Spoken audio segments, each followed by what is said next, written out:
Hey guys, எல்லாருக்கும் வணக்கம். This is Saranya. Welcome to Saranya's Creation.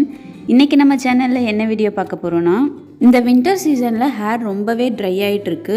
அதை கண்ட்ரோல்ல வச்சுக்கிற மாதிரி ஒரு ஹேர் பேக் ஐடியா தான் பார்க்க போறோம். நம்ம ஹேர்ல ஹேர் பேக் அப்ளை பண்றதுக்கு முன்னாடி சிக் எதுவுமே இல்லாத மாதிரி நல்லா கோம் பண்ணி எடுத்துக்கலாம். அப்போதான் நமக்கு ஹேர் வாஷ் பண்ணுறப்போ நிறைய ஹேர் ஃபால் இருக்காது. அது மாதிரி பெரிய டீத் இருக்க மாதிரி கோம் வாங்கி வச்சுக்கோங்க. அப்புறம் சிக் எடுக்கிறப்போ இது மாதிரி கீழேருந்து சிக் எடுங்க. அப்போ தான் நமக்கு ஹேர் ஃபால் வந்து அதிகமாக இருக்காது. ஓகே, இப்போ வாங்க ஹேர் பேக் எப்படி செய்யலான்னு பார்க்கலாம்.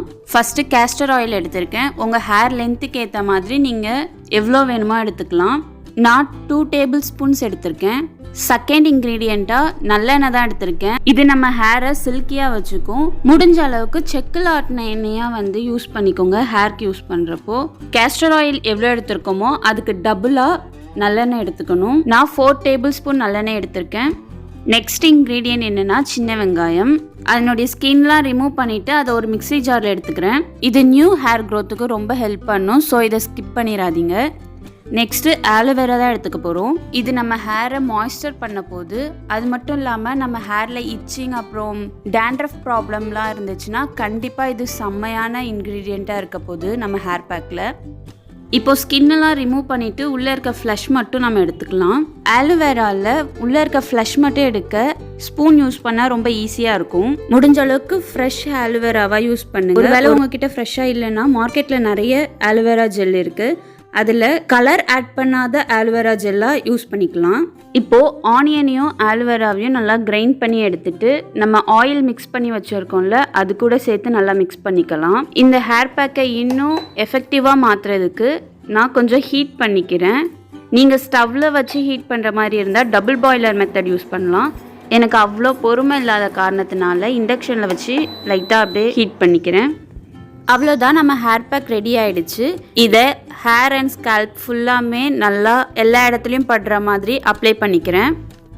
அது மாதிரி அப்ளை பண்ணுறப்போ போட்டு தேய்ச்சி பொறாண்டிலாம் வைக்கக்கூடாது. நம்ம ஃபிங்கர் டிப்ஸ் இருக்குல்ல அதில் மட்டும் படுற மாதிரி எடுத்து நல்லா சாஃப்டாக ஜென்டிலாக மசாஜ் பண்ணணும். இப்படி பண்ணால் தான் பிளட் சர்க்குலேஷன் ஒழுங்காக போய் ஹேர் க்ரோத்துக்கு வந்து கொஞ்சம் ஹெல்ப் பண்ணும்.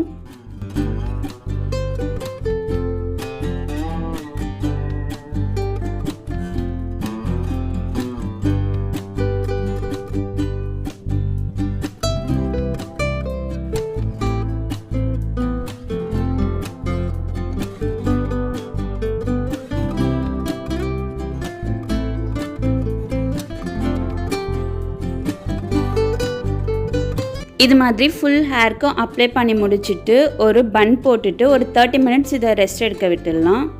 கிளைமேட் இங்கே ரொம்ப ஜில்லுன்னு இருக்கனால தான் நான் 30 மினிட்ஸ் சொல்லியிருக்கேன். ஒருவேளை நீங்கள் இந்த பேக்கை சம்மரில் ட்ரை பண்ணிங்கன்னா கண்டிப்பாக 1 ஹவர் கூட நம்ம ஹேரில் இதை வைக்கலாம். ஒரு நல்ல ஷாம்பு வச்சு ஹேர் வாஷ் பண்ணதுக்கப்புறம் என் ஹேர் பார்க்க இப்படி தான் இருக்குது. கண்டிப்பாக நீங்களே ஒரு விசிபிளான சேஞ்ச் நீங்கள் பார்க்கலாம். ஐ ஹோப் உங்களுக்கு இந்த ஹேர் பேக் வீடியோ பிடிச்சிருக்கும் நம்புகிறேன்.